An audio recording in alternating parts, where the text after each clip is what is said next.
evening and welcome to Mondays with Moco. I am Dennis Melby with the Republican Party. For the folks at home, let's get started now. And as more folks join in, we'll kind of let them in.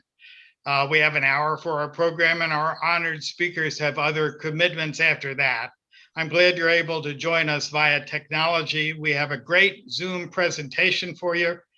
Right now, join me, we can just have a wonderful discussion. It's good to see so many good-looking guests. Fellow Republican Central Committee members with me working the seminar are committee members Jamie Greedon, Brad Botwin, and Paul Agel. Also, Chairman Reardon Sullivan is going to join us a little bit later.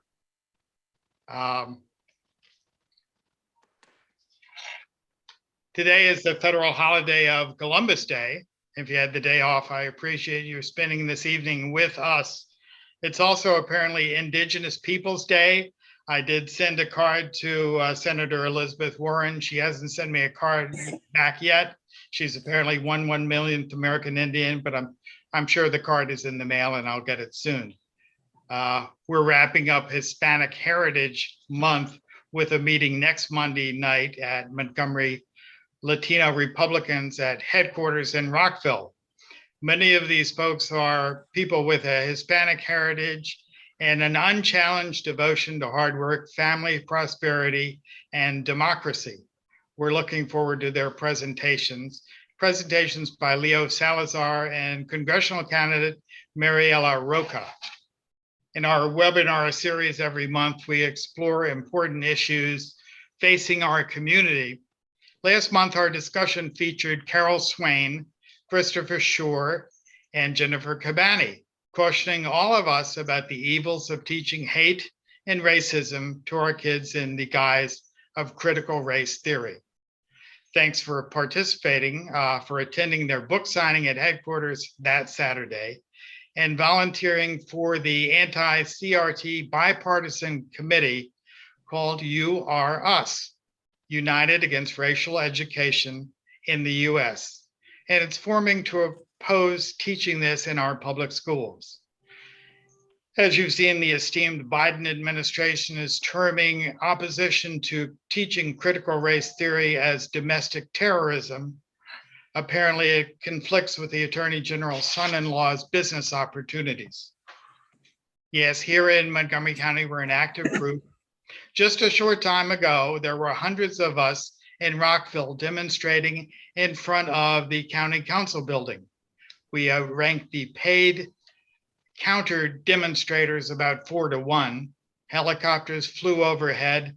TV crews broadcast the rally, and we heard Michelle Malkin, Vince Colanesi, Larry O'Connor, Angel Moms, and Republican officials from all over decry the actions of our own county government and their refusal to work with ICE. Following a spate of physical and sex crimes committed by illegal alien criminals in our schools and neighborhoods across this great county. And things have gotten worse. For the past 9 months, the Biden government has systematically uprooted, turned off, and eliminated effective policies, regulations, agreements, executive actions put in place by the Trump administration. We've gone from near completion of the border wall, ever declining numbers of illegal entries through the Remain in Mexico policy, and elimination of the foolhardy catch and release program, to a Biden-sponsored national disaster, a tsunami, a tidal wave of illegal crossings by citizens of nearly every nation, combined with dramatically less domestic enforcement and removals and no end in sight. If trends continue, we will receive more than 2 million uninvited guests to our country in 2021. From the Biden party perspective, they believe that means potentially 2 million more Democrat voters, but don't count on that. Illegal aliens are being bused, flown, fed and housed in all 50 states, including Maryland, without our knowledge, without our consent. given no more than a good luck pat on the back, a hearty vaya con Dios, and a meaningless piece of paper that says show up in federal immigration court 2, maybe 3 years from now. Let's be frank, it's not like Ellis Island, where many great soon-to-be Americans were welcomed and given legal entrance. Many of these guests coming here illegally are unknown human smugglers, uneducated, non-English speaking persons, not tested for COVID, not tested for any other diseases, headed, of course, for our Maryland sanctuary cities. Montgomery is a sanctuary county. Our public schools, social welfare programs, low-wage jobs, and of course, welcoming voting facilities. This makes life easier for cartel members, human and drug traffickers, terrorists, gang members who are exploiting the reckless incompetence of the Biden White House. Our speakers tonight, Sheriff Chuck Jenkins, Tom Homan, and Dale Wilcox, are all too familiar with the ongoing national crisis and will provide us with insights, possible solutions, and potential actions we can take as concerned citizens. You know, Sheriff Chuck Jenkins is currently serving in his 4th term as Sheriff of Frederick County, Maryland. He was first elected in 2006. The Sheriff's Office is a full-service law enforcement agency, the primary and largest of 5 agencies in Frederick County. As Sheriff, he also has responsibility to oversee the Frederick County Adult Detention Center, central booking, work release, and security for the Frederick County Courthouse. Sheriff Jenkins is a 2007 graduate of the National Sheriff's Leadership Institute and is actively involved in the Maryland Sheriff's Association. He serves on freestanding committees, the National Sheriff's Association, Homeland Security, Immigration and Border Security, and School Safety. Under his leadership, the agency has effectively partnered with DHS ICE to participate in major programs. He previously testified before congressional subcommittees on issues involving illegal immigration. In the summer of 2014, he visited the McAllen, Texas border sector to view firsthand the surge of illegal immigrants across the open border and the impact on local crime and public safety.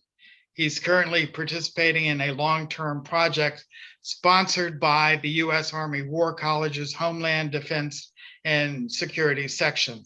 He's very popular all over Maryland, and he recently announced his candidacy for re-election as Sheriff of Frederick County. Sheriff Jenkins, welcome, and could you please give us your perspective? Certainly, and thank you very much for the kind introduction. So, as you all know, we border Montgomery County to the north.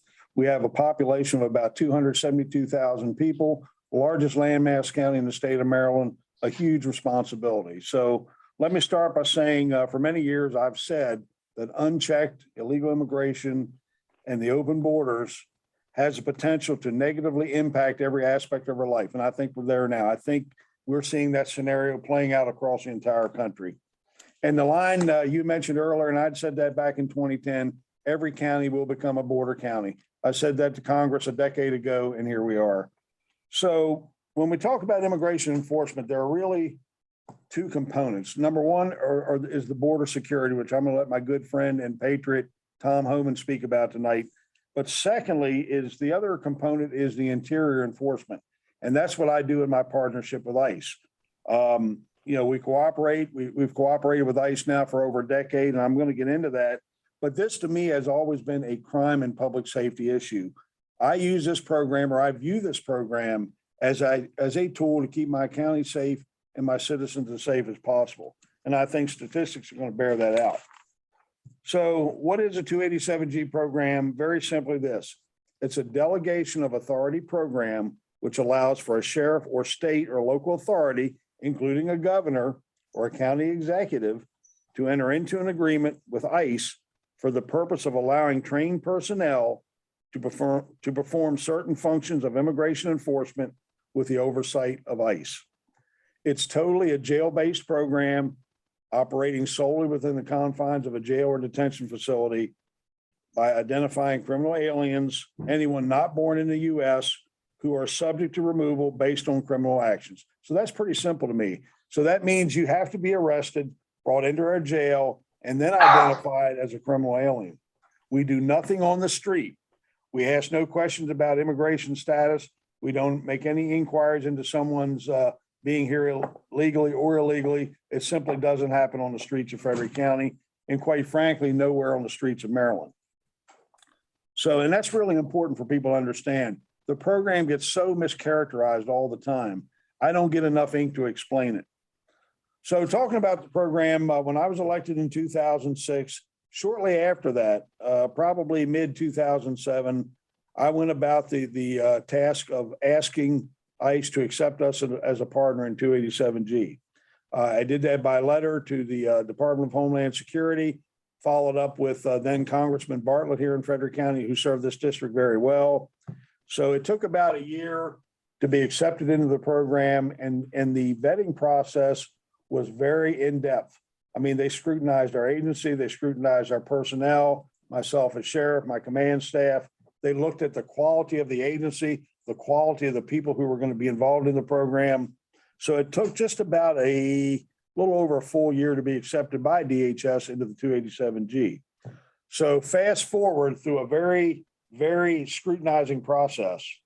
And I was very proud because they really looked under every rug, behind every bush to find out exactly what we were, because they really only accept some of the finest agencies into the program. So moving into 2008, we were accepted then into the 287G program and also the agreement that we house federal detainees for ICE. We entered into both programs. We started out with actually 22 corrections officers being trained. We hosted the first training in the state of Maryland, actually been the last training hosted at any facility other than ICE. So we had 22 corrections officers trained. And at that time, we also trained 10 sworn deputies in what they called the task force model of the program. That doesn't exist anymore.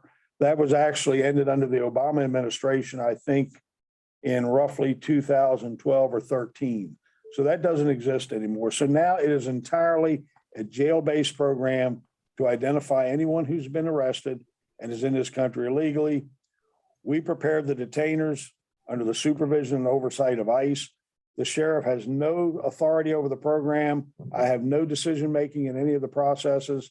I don't say who gets deported, who doesn't get deported. We are simply a host facility.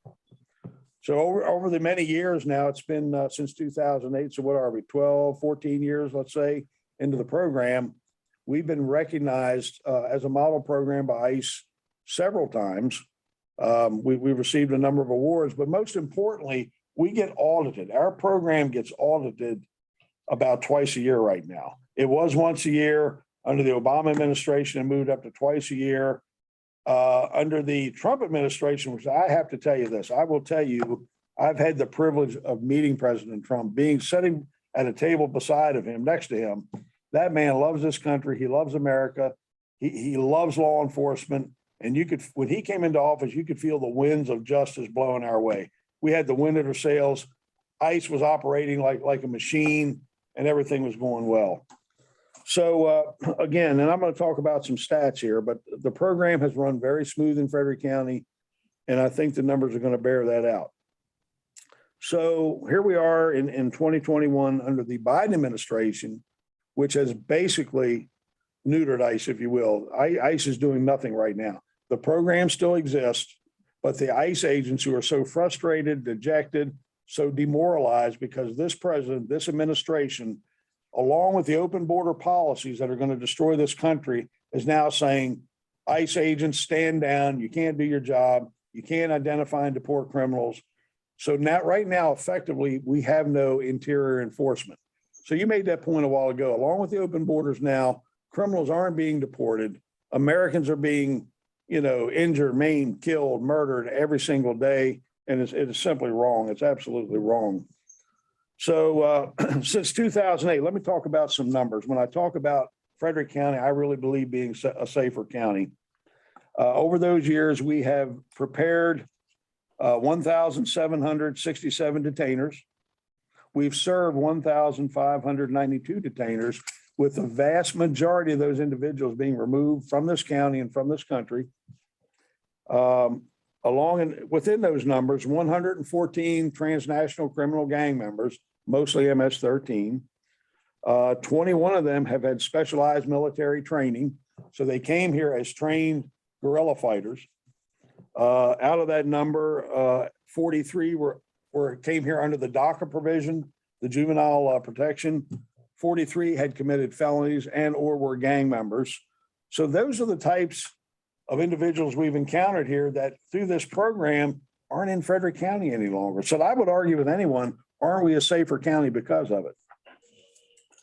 So I think there's some pretty good stats. And listen, you don't tell the whole story by stats, but the quality of the program here in Frederick County, along with those statistics, again, I can't say enough good about that or good enough about ICE or the ICE agents, the people that work there. So I want to make a couple points. So here it is. The bottom line is this: your county executive, your county in Montgomery does not cooperate with ICE. That's just a fact. So what we do in Frederick County effectively by turning these criminals, identified criminals, over to ICE, we don't turn them loose back onto the streets to commit more crimes. It just simply doesn't happen. Got a couple other numbers here. So in fact, let me tell you this. So right now, here in Frederick County, we are in our seventh. Actually, we've seen 7 consecutive years, working on our 8th consecutive year, where we have seen a decrease in the numbers of Part 1, or what we categorize as serious crimes under the FBI Uniform Crime Index. So again, this is not entirely due to 287G, but I would argue certainly in part due to the 287G program. Crimes committed. And let's talk about the crimes committed by these criminal aliens. They run the gamut, various degrees of murder, aggravated first-degree assault, domestic assault, rape, sexual assault of women and children, drug distribution, drug trafficking, and robbery. So it's run the gamut. These are not people who were arrested for driving without a damn driver's license, okay? These are convicted. They are felons. They committed felonies here. They've committed felonies in their previous countries. So to me, they're out of our community. We're a safer community. The last point I really want to make. So my authority up here is continually being challenged by the county executive, by the county council. So if you remember a couple of years ago, there was a big issue up here about an audit of the 287G program. Well, I told the county executive and the council, an audit's not necessary. It's a very efficiently run program. Listen, the entire program is paid for by federal dollars, federal program money. They pay for the equipment, the technology, the language lines, and the training for my personnel. So after this audit, which cost the county about $22,000, we found that the cost of the 287G program is minuscule in comparison to any other initiative. The actual cost of $107,940 over 12 years is about 0.6% of the entire detention center budget. And in my mind, a real public safety bargain when you talk about 1,592 criminals removed. There is no more efficient program in the world, I would argue with anybody. So I want to just make a couple other points and I'll let you have your program back here. So talk about this. During the 9 months of the Biden open border policies, the Border Patrol has identified illegal aliens from 148 different countries, including many with known terrorist affiliations. Over 1,200 illegal immigrants have been identified with active warrants for the crimes of murder, rape, sexual assault, serial assaults, and drug distribution. The massive amount of drugs coming across the border, and Tom's going to talk about that. We've never seen this before. We've never seen the quantities: heroin, crystal meth, cocaine, counterfeit pills, crack cocaine. The transnational gangs and the cartels, this is a money-making industry, and it's about destroying America. They're very successful at doing this. And to me, this is chemical warfare against the United States. In addition, we talked about Americans killed by criminal aliens. 25 every single day in America. 25 Americans killed either by acts of violence, criminal acts, negligent acts, or traffic crashes. Unacceptable. In most jurisdictions, violent crime is increasing, not so in here in Frederick County. And I'll just end with a couple other points here. So when you look at the migrations that are coming into the United States, they are typically, and by and large, from the most violent countries in the world. Look at the numbers, look at the stats, do the research yourself. These populations are coming. They're not going to leave the violence behind. My sources in ICE tell me that Maryland actually is the number 3 destination of everybody coming across the border. Now, I don't know if that's true, but I'm told. That's what my sources tell me. So I'll end by saying this, and I really believe this. I've been doing this now for a lot of years. I'm proud of what we've accomplished here in Frederick County, but I don't believe that America, our citizens, our criminal justice system is prepared. We aren't prepared. We can't be prepared for the levels of increased crime, the violence that's coming our way, and that we are going to face by the hundreds of thousands. And listen, let me say this. Everybody coming across that border is not a criminal, but there's certainly large numbers. So our society is not ready for this. And, we're going to see things we've never seen before. And I cringe to think where we're going. So that's my quick perspective on it. Certainly I'll be around to ask questions. So I've cut a little bit short, but there you go. Thank you, sir. Appreciate that. Thank you for your efforts to keep Frederick County and Maryland safe. We really appreciate it. Let's broaden the discussion. Thomas Homan is served as acting director of U.S. Immigration and Customs Enforcement, or ICE, the principal investigative agency of the Department of Homeland Security. In his role, Mr. Homan advanced ICE's mission to promote homeland security and public safety through the criminal and civil enforcement of approximately 400 federal laws governing border control, customs, trade, and immigration.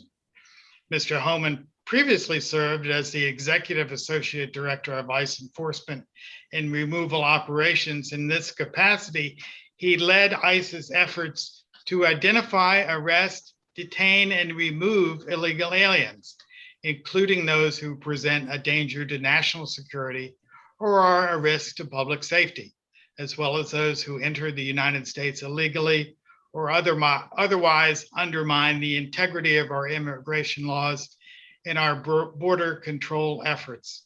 He's a 33-year veteran of law enforcement and has nearly 30 years of immigration enforcement experience. He served as a police officer in New York, a border patrol agent, a special agent with the former U.S. Immigration and Naturalization Service, as well as supervisory special agent and deputy assistant director of investigations for ICE. He holds a bachelor's degree in criminal justice and received the Presidential Rank Award. Dom is also well known and respected as a contributor to Fox News. Director Holman, welcome. Give us your perspective, please. All right, thank you. That whole background, that just simply means that I've been involved with illegal immigration since 1984. I joined the board in 1984. My biggest honor in my entire career was President Trump made me the ICE director. I was the first ICE director that actually came up through the ranks. I climbed that ladder one rung at a time, never missed a rung. So my honor as being the director of ICE is I had 20,000 men and women under me. I never asked them to do anything that I didn't do myself when I was an agent. Real quick, I need to share a quick story on Sheriff Jenkins, who became my hero back in about 2014. He knows I'm going to say this because I see him putting his head down. Under the Obama administration, the political appointees at ICE were bringing in sheriffs that had 287G programs and trying to get them to run away from the program. I watched Sheriff Jenkins sit in the conference room, and I sat there and watched this man, first time I met him, that pretty much told the political appointees, pound sand. I'm going to continue to protect my county. I don't care what you are. I'm not a politician. I'm a sheriff. And I sent him a text when he left that meeting. I said, you are my hero, and he's been my hero ever since. So patriot, great sheriff, and he's doing a great job in Frederick County. Here's what's happened. Let me talk about ICE real quick. What happened to ICE? The Biden administration has decapitated ICE. ICE is no longer doing their job. There's a couple of things I can't believe I'm going to say. I never thought I'd say it in my life, but ICE an immigration officer at ICE or arrest somebody for being in the country illegally. No longer a priority. You got to be a national security risk, or you got to be convicted, the term convicted, of a serious aggravated felony for ICE to pay any attention. What does that mean? That means if MS-13 gang member walks out of a county arrested for raping a child, and he's been ordered removed by an immigration judge 5 years ago, but failed to leave. So he's a fugitive. He was arrested for raping a child. He's an MS-13 gang member. If he meets bail, he is no longer a priority because he hasn't been convicted of anything. Being a gang member is not enough. Being a fugitive from immigration court, not enough. Being in the country illegally, certainly not enough. So they came into power, and what they saw from ICE when I was in charge, and the 2 years after I left, 91% of everybody ICE arrested in the interior of the United States is either a convicted criminal or pending criminal charges. 91%. The other 9%, most of them are collaterals. Where are collaterals arrested? In sanctuary cities. I'll get to there in a minute. So 91%, but Biden administration came in and said, well, that's not good enough. Take that 91% that ICE arrested. 85% of them can no longer be arrested by ICE. So ICE, in the month, last month, when we had 208,000 illegal entries on the border, which is the record for 20 years for that month, 20-year high. At the same time, ICE had the lowest number of arrests and removals in the agency's history, the lowest, which should scare anybody. The highest numbers of illegal entrants, the lowest number of removals. And this isn't by accident. This isn't mismanagement. This isn't incompetence. This is by design. Joe Biden ran on open borders. He wanted to win the progressive left because he knew the election. He sold this country out to win the election. And let me tell you something. He voted for border barriers when he was a senator. In FY12, when he was vice president, we actually arrested and removed 409,000 people, a record for the agency. He used to believe in some sort of border security, but he sold this country out to win the election. And now the progressive left is running the immigration agenda. Who at the White House? I know exactly who's at the White House. Esther Oliveira, who is an immigration activist in Miami, is the White House policy advisor in immigration. She wrote the memorandum on ICE on how they can't arrest 90% of the criminals in this country. Why? Because when the memo came out, she was too stupid to clean up the tracks. So I went into properties, I found it. Esther Oliveira, she made adjustments to it. So, this immigration strategy is being run by activists who believe in open borders. So ICE has been decapitated. So if you think this 1.8 million coming to this country this year ever going to be removed, you're wrong. Because of two things. Number one, they're being released without court dates. Most of them won't show up in court. And the ones get order removed gets an immigration removal order from an immigration judge. The Biden administration says immigration fugitives are not a priority. So that's what these people coming across, they're not going anyways. Until a Republican president gets in charge, we take this back. But these people coming across are not going anywhere. 287G program, the sheriff has a great program. Country, the new ICE nominee for director, if he gets a vote and he becomes a director, the 287G program will go away nationwide. So the Frederick County is going to lose it because this guy who they've nominated did away with his 287G program because he thought it was racist. Let me tell you about 287G program. It's colorblind. If I get arrested in Frederick County tonight, I'm going to go through the program because when they submit fingerprints to NCIC, it bounces against DHS. And that's where the hits come across. So it's colorblind. And let me tell you, cities which your commissioner, Elrich, who I dislike very much because he's the most anti-American, anti-law enforcement person I've ever met. He supports sanctuary cities. Let me tell you the problem with sanctuary cities. If ICE can't go to the jail to arrest a bad guy, they're going to go to the neighborhood and find him. When they go to the neighborhood, they're probably going to find others that weren't on the radar. So sanctuary policies actually makes the immigrant greater risk of being arrested. It also put them at greater risk of crime. You knowingly release a criminal alien from a jail, he's going to go back and recommit an offense in a very community with. So sanctuary cities don't keep immigrant communities safe. They don't keep immigrant communities safe from ICE. Matter of fact, if you're an immigrant victim of a crime, the last thing you want is the guy that committed that crime to be released back in your neighborhood to take vengeance. So sanctuary cities does nothing for the immigrant. It puts them at greater risk of crime. And I'll say this, if you go to any town hall meeting in any immigrant community and ask them a simple question, would you rather have ICE in the jail or in your community? They'll say the jail every time. ICE and the left will push, well, we want sanctuary policies. We want immigrants to feel safe reporting crimes to the police. Victims of and witnesses of crime should feel safe going to the police. Look, let's be clear. That's a dog whistle. ICE isn't looking for victims. ICE isn't looking for witnesses. ICE is looking for the guy sitting in jail that the sheriff already made a decision to arrest in a jail cell. He already took his freedom away. That's the guy we want, the guy that somebody else already decided to lock him in a jail cell. We're not looking for the victim or witness. And if we actually knew who the victim was, we'd give them a visa because visas are available to victims of crime. So there's no truth to sanctuary cities policies. There's no truth about 287G being a racist program. Great program.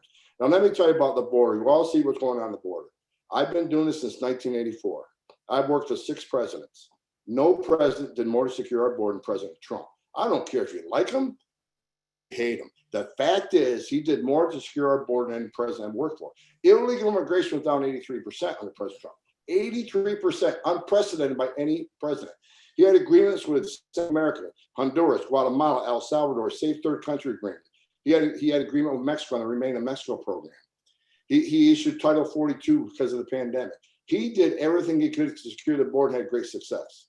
The Biden administration came in within 2 weeks, signed a series of executive orders that killed all that. The only thing they didn't kill is Title 42 fully, but you see him on TV, Jen Psaki, well, we're enforcing Title 42. Wrong. 85% of families are still being released. All UACs are still being released. Even with COVID.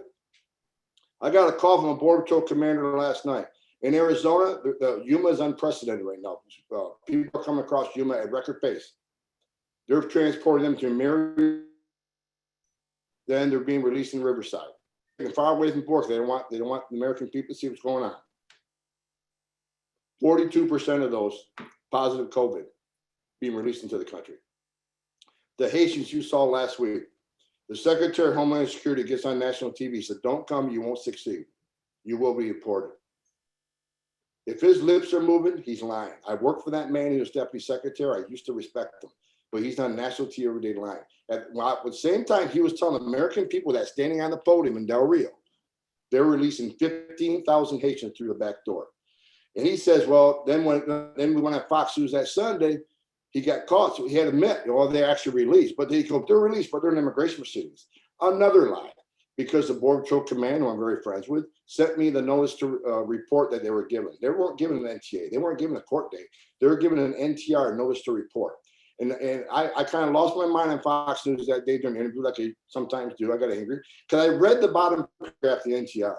Well, the NTR says, you are not in immigration proceedings. You will not be detained by ICE for humanitarian reasons. You are hereby released. So the secretary saying they're in immigration proceedings was lying through his teeth. This open borders is by design. This is why they cut all the agreements with Mexico and Central America at the same time they decapitated ICE. They don't want the immigration laws on our border or the interior enforced. This is their plan. This is what they ran on, and this is what the American people supposedly voted for, who voted for Biden, because he was clear. He didn't lie. He said exactly what he's going to do when he's running. He's going to shut down ICE. He's going to end detention. He's going to put a moratorium on deportations. He's going to award asylum. He's going to award DACA. And he's going to give free health care to illegal aliens. He knows what he was doing when he was running president. He knew he would create a crisis. Why do I say that? Because in 14-15, during our first family crisis, he was vice president. Alejandro Mayorkas was the deputy secretary. Let me be clear. Both of these men know what caused the surges. Both of these men know how we stopped it. How we stopped it, we built detention facilities. We detained them. They saw a judge, 90% lost their case and they were removed. And guess what? The border numbers went down. So Secretary Mayorkas has not done one thing that we learned in 15 to shut this down. They're getting really good at one thing and one thing only, processing them quicker so they get released quicker. Del Rio heard them. The optics of Del Rio heard them. So is right now for the 40,000 coming right now. They're going to detail more Border Patrol agents from the northern border to go down there and process quickly. One Border Patrol agent is going to be assigned to border duties. It's all about processing quickly so they don't have the optics of being overrun. That is your game plan. And the chief down there, who's a good friend of mine, he told me 2 weeks ago, Tom, it is broken arrow here. Broken arrow. We are overrun. And this was a scary thing he said. We have lost operational control of the southern border. It is now under control of the criminal cartels, and Joe Biden gave him the keys. Now, I want to end with one more thing. Dale Wilcox will add a lot to what I'm already saying. The Biden administration and all the people on the left say, well, these people have a right to claim asylum. They have asylum. Well, let me explain to them what, for me, because there's 2 data points you need to be aware. 89% of every single American that claims asylum at the border never get relief from the U.S. government because either they don't show up in court or they simply don't qualify. To qualify for asylum, you got to be escaping fear and persecution from your home government because your race, religion, political affiliation, or in some specific social group. 90% of them fail. The people that do show up in court, 90% lose their case. If you look at the 90% that lose their case, which is hundreds of thousands, what happens to them? They get a final order removal. How many leave? Less than 3%. All this is available on the DHS life cycle report, and the immigration court data is available on DOJ. So 9 out of 10 never get relief. They get order removed, and 3% leave. President Trump said, I was sitting in the Oval Office, why the hell are we doing it then?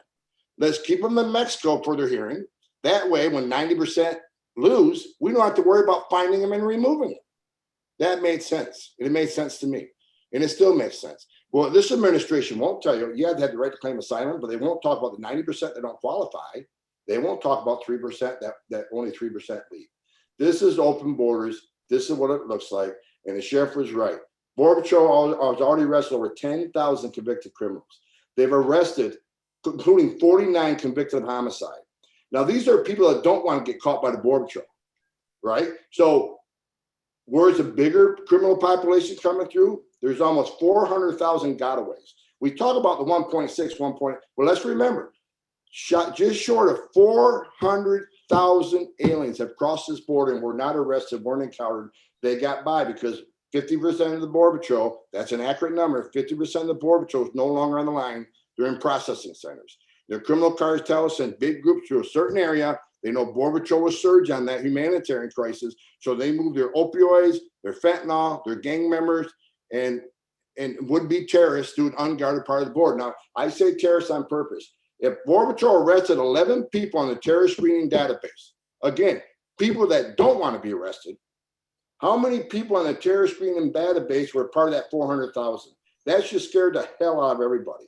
And that's why this humanitarian crisis has turned into a national security crisis. It's turned into a public health crisis, not just because thousands of COVID cases are getting crossed, and we don't know how many of 400,000 had COVID, but let's remember the fentanyl, over 92,000 fentanyl overdose deaths this year. And fentanyl, 95% of it comes across that border called DEA.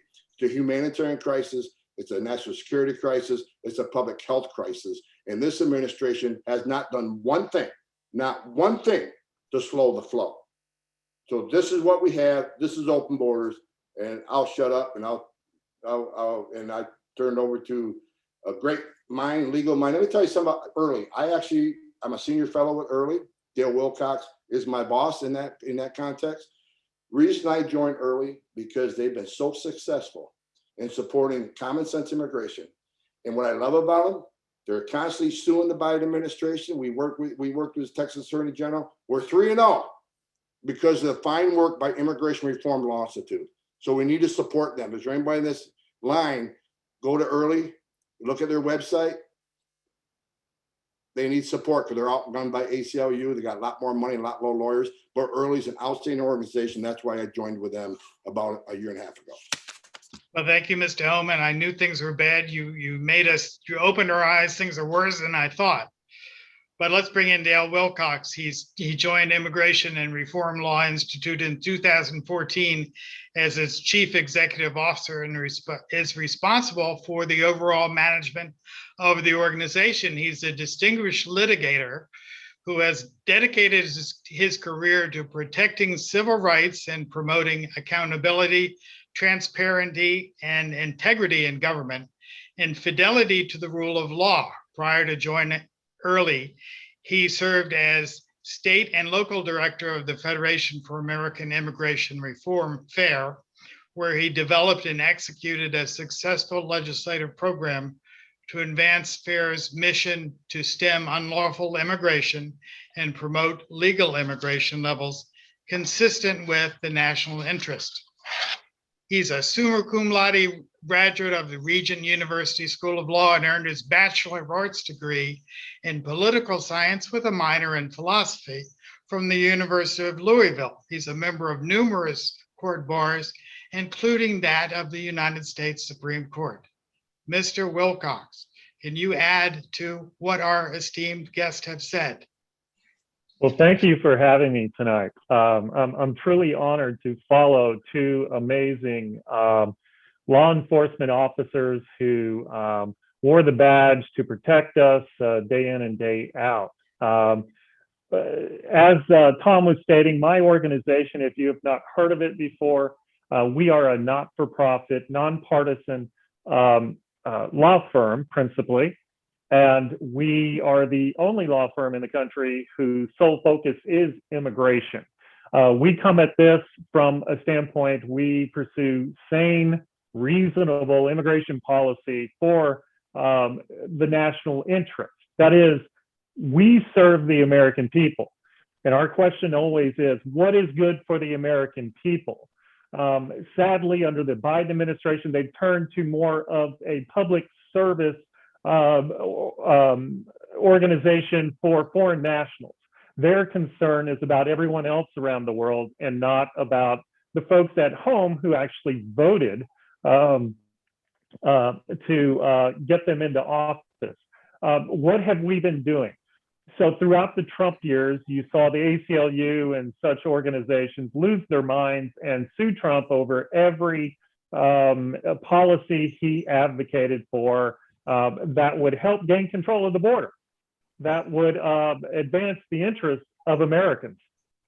And we were there every step of the way, filing briefs in court, defending the president. And many times, and I would have to say 99% of the time, it was us alone defending the government. And the opposition had dozens of people submitting briefs on their behalf. In fact, during President Trump's 4 years, we submitted over 180 court briefs defending his policies. We went all the way to the Supreme Court. We defended the wall funding, the travel ban on individuals coming in from terrorist-prone countries, public charge rule, which states that intending immigrants to the United States have to be able to support themselves and not rely on taxpayers. Imagine that. We've had that rule since the founding of this country.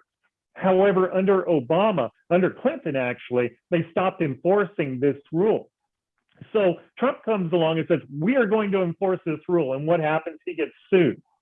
And we successfully defended that rule in court. Expedited removal. We have in our immigration law where if people come from certain countries at the southern border, we're able to turn them right back around in an expedited removal, which doesn't cost taxpayers money, and we don't have to release them into the country to never be heard from again because they won't show up for their hearing, as Tom stated. We defended that in the courts, and the court upheld the legitimacy of that. What have we been doing lately? Obviously, in 9 months, the Biden administration has wrecked our immigration system. President Trump put in place many advantageous policies that have served the American people one of which is called the Remain in Mexico policy. Biden ended that policy. Well, thank God, God bless the state of Texas. Texas stood up and said, we're not going to take this. And incidentally, as Tom mentioned, we're outside counsel for Texas. And they have sued on several of these measures that Biden has put in place or withdrawn Trump policies. And the Remain in Mexico was one of those. And thankfully, Biden's withdrawal from Remain in Mexico was enjoined by federal court there in Texas and upheld by the Fifth Circuit. We went to the Supreme Court, and the Supreme Court refused to suspend the injunction. As Tom mentioned, we're 3-0 against the Biden administration. And there are many more lawsuits to come. We currently represent counties in Texas, sheriffs in Texas, ICE agents, and several lawsuits down there. We've had great success to right now. More lawsuits are coming. If I can just reiterate what these gentlemen have stated about the state of affairs that we find ourselves in, more people have been apprehended at the border than have ever been apprehended in the history of the United States. As Tom stated, 1.8 million people. Folks, do you understand how big that number is? There are only 10 U.S. cities that have a population of 1 million people or more. 1.8 million people. And as Tom stated, there's somewhere between 350 to 400,000 gotaways. Those are people that were not apprehended, that might have been observed on cameras coming into the country, and they couldn't get agents there in time. So, and as Tom mentioned, this is a serious problem on several levels. I mean, you have the health concern. We're seeing diseases that we have eradicated years ago, like measles and COVID. We have COVID now. People are coming in, and they are putting at risk American citizens. We actually represent Texas currently in a lawsuit because, as Tom noted, the government is not returning people or releasing people who have COVID into the United States. Now imagine this. They're releasing people into the United States and not requiring the vaccination, okay? I'm not speaking pro or against vaccines right now. But think about this. The federal government has mandated that all federal employees, and I have a neighbor here who's really concerned because he works for a federal government agency, and he has until November to notify them that he has taken the vaccine or he will be fired. Okay, we have government employees at risk of losing their job. We have a mandate from the federal government that companies, private companies that have 100 or more employees must mandate the vaccine. But yet we're releasing illegal aliens into the United States who have not been vaccinated. And of course, what's the administration's reason for this? They had said, well, they're not staying long term. Oh, really? As Tom noted, those who are released into the country, almost 9 in 10 don't show up for their hearing.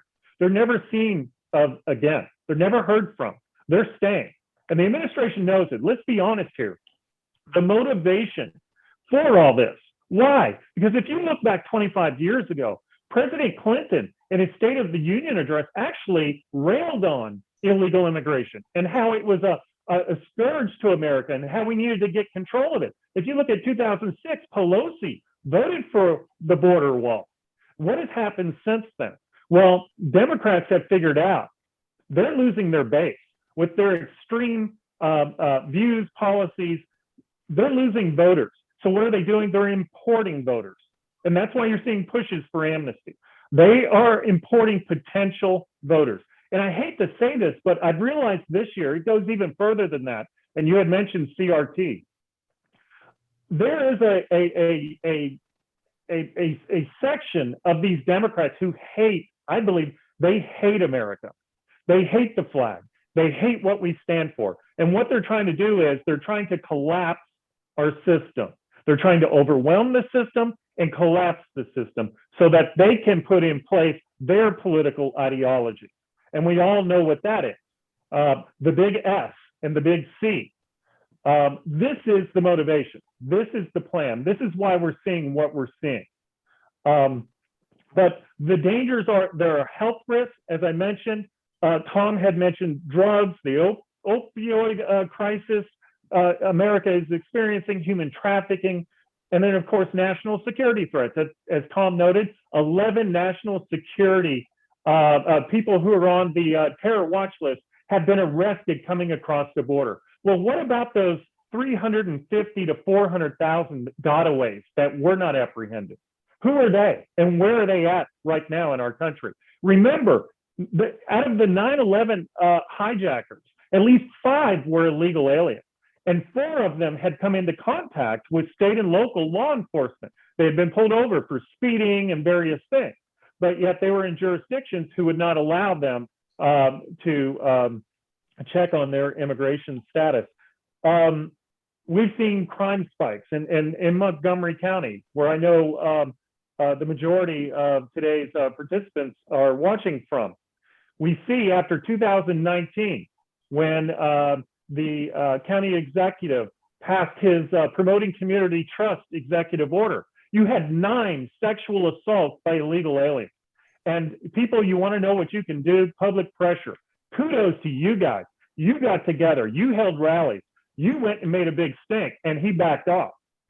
And however, because Montgomery County is a sanctuary jurisdiction, principally, now they say that they will hold someone for ICE if they get there in time. My organization looked into that, and there were times where they were only giving ICE 28 minutes to get there. Now, we all know Washington, D.C. traffic. We all know how long it would take to get to Rockville from anywhere around the district in 28 minutes. They were giving ICE 28 minutes to get to the jail facility, and if they didn't make it on time, they let the criminal illegal alien walk. So they say they're cooperating, hardly. But we have seen a spike in violent crime in Montgomery County since these sanctuary policies have been put into effect. In fact, I have some stats here, and you saw a 27% increase in murder in 2020, and you saw a 32% increase in murder in 2021. And as Sheriff Jenkins noted, not all of those are illegal aliens, but some are.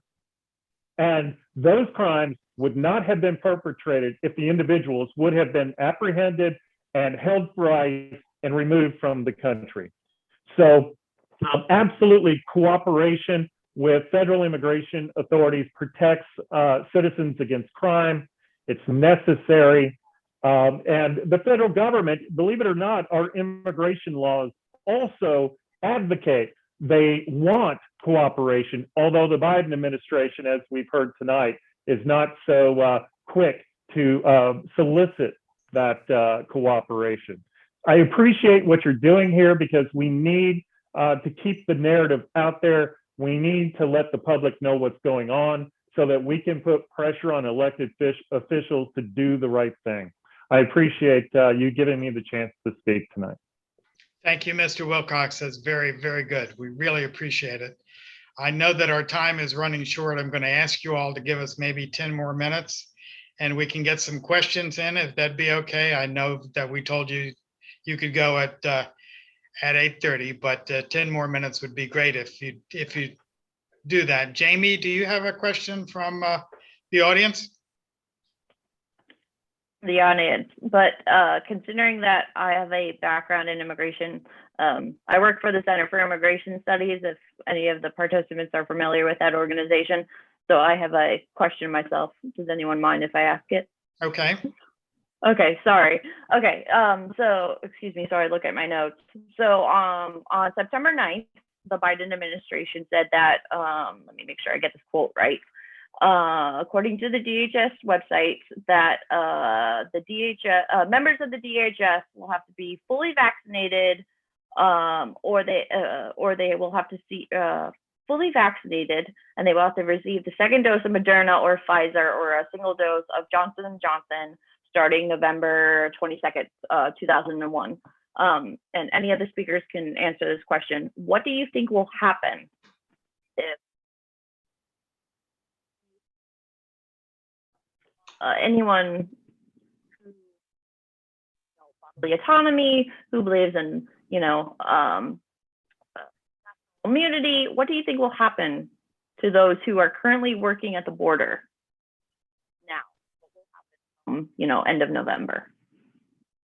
Well, I think it depends on, right now, I know there's several lawsuits that have been filed. We got to hope that federal courts issue a stay in that requirement. Because right now, think if you're a Border Patrol agent, if you don't get vaccinated, you'll get fired. Meanwhile, they're arresting thousands of people a day that have COVID and being released in the country.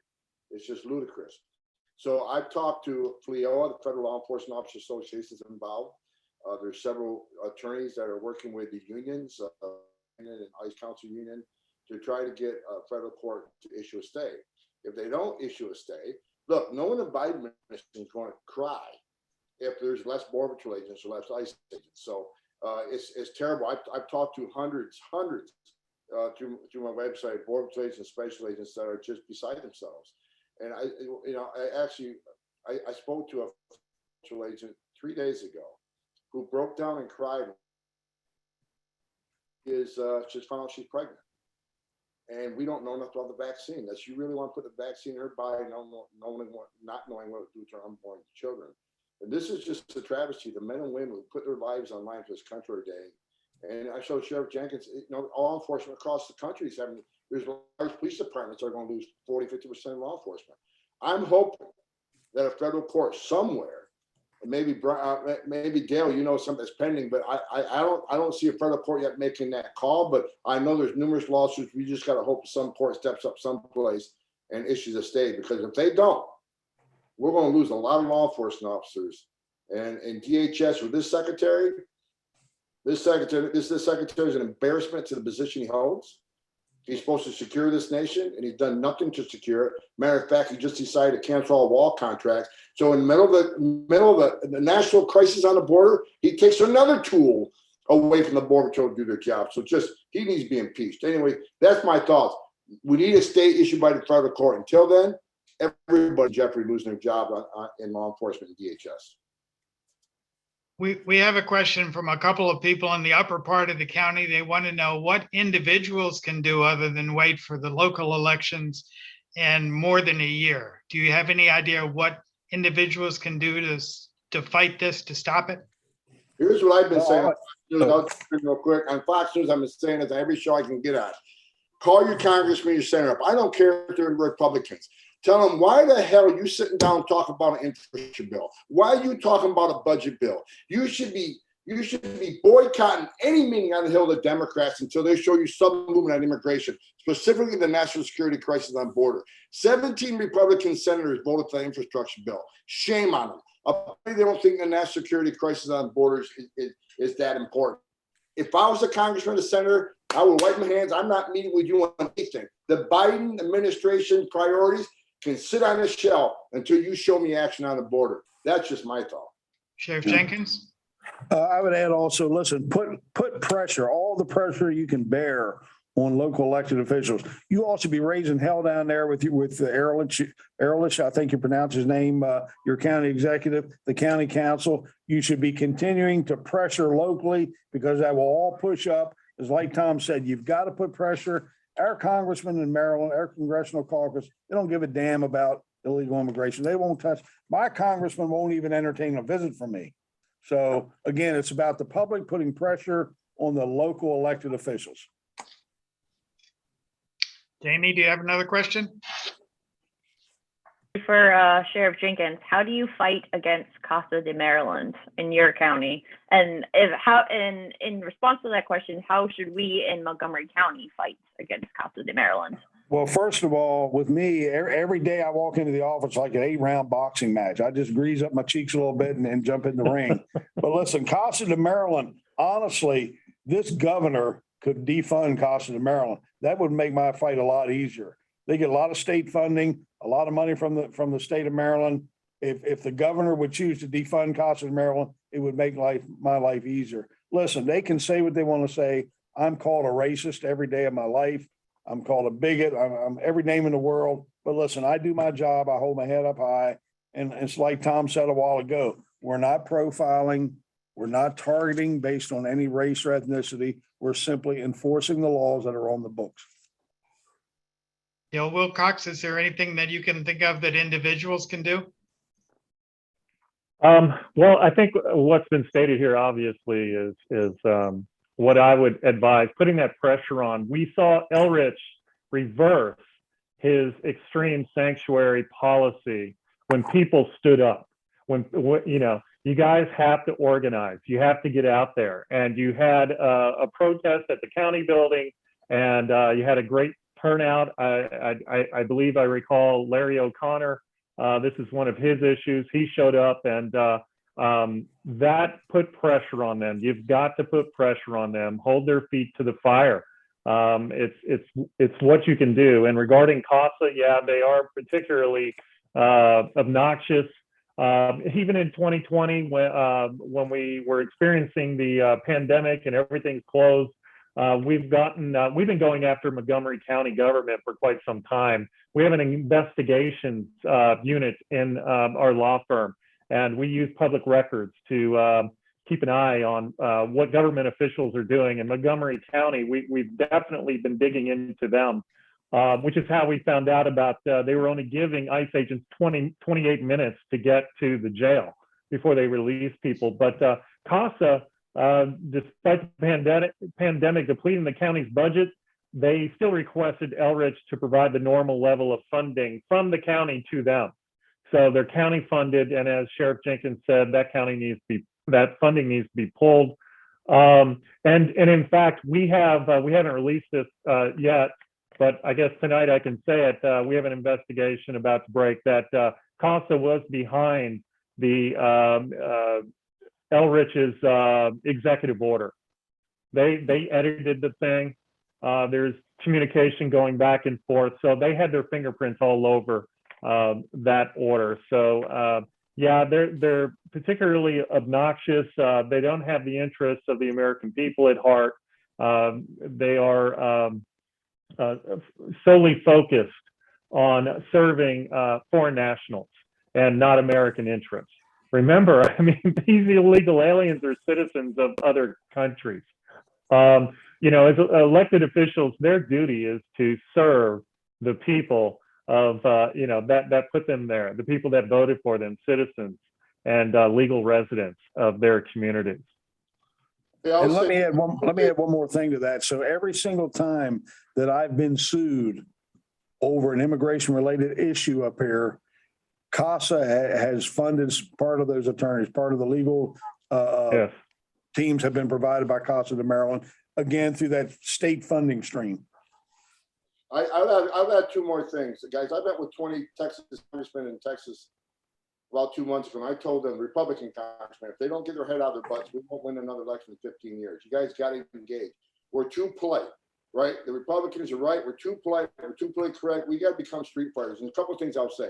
Casa de Maryland, the Southern Poverty Law Center, they think I'm a racist bigot. They think Early is racist. They think CIS is racist. They think, anybody that believes in immigration enforcement are racist. We need to pull the scab off Casa de Maryland. Let's find out where they're getting all their funding from. Who's donating to Casa de Maryland? That's public information. So let's start talking about who's funding them, because they certainly are hiding behind the scenes. But you fund a pro-immigration enforcement, and of course we're releasing those records all the time to FOIAs. So I would take that on. And second of all, Dale don't want to say it, so I'm going to say it again. People, get out to your people, that your friends, your neighbors, have them go to early.org. Best way we can do is sue them. Keep suing them. We're 3-0 in Texas, but Early's got to be 100 in the past 2 years on immigration separate from Texas. Got to sue them. That worked for them when Trump was president. It's working for us now, especially in Texas, Arizona, and Florida, and Louisiana. We got to help fund the people that are suing this administration, because one thing President Trump did do, he got a lot of conservative judges on the bench across the country. We got to take advantage of that. So tell your friends, your neighbors, go to early.org, help these people, sue the Biden administration against these reckless immigration policies. Yeah, we should point out that a lot of the tax money in Montgomery County goes to CASA and groups like that, and they consider it giving money to charities, and it's really giving money to political entities that work for their own interests themselves. Yep. Jamie, do you have another question? I believe most of the other questions have been answered, but I do have one. This one is for Mr. Homan, and to answer if you don't want to, but it has to do with child trafficking. And it's to what degree do you know what is happening at the border? And do you know the number of children that are not actually being their parents and are being released to organizations, and those organizations are then releasing them to people who are not their families? I can tell you that as of the last time I checked, was probably a month ago, there's been over 146,000 children released in the United States with no parents. The Biden administration has lost track of over 40,000. They don't know where they're at because they're not vetting this. Under the Trump administration, what we did, not only the sponsor, who could be a relative family, we not only vetted the sponsor and put them through all background check, we vetted everybody in the house, because we certainly don't want the sponsor to pass muster. Meanwhile, she's married to a sexual predator. So we vetted everybody. This administration, again, it's all about releasing people quickly as possible, so there doesn't appear to be a crisis. They're so busy managing the optics of the crisis, and they're not doing anything about the crisis itself. So it's about speed. So they stopped betting at what we did at that.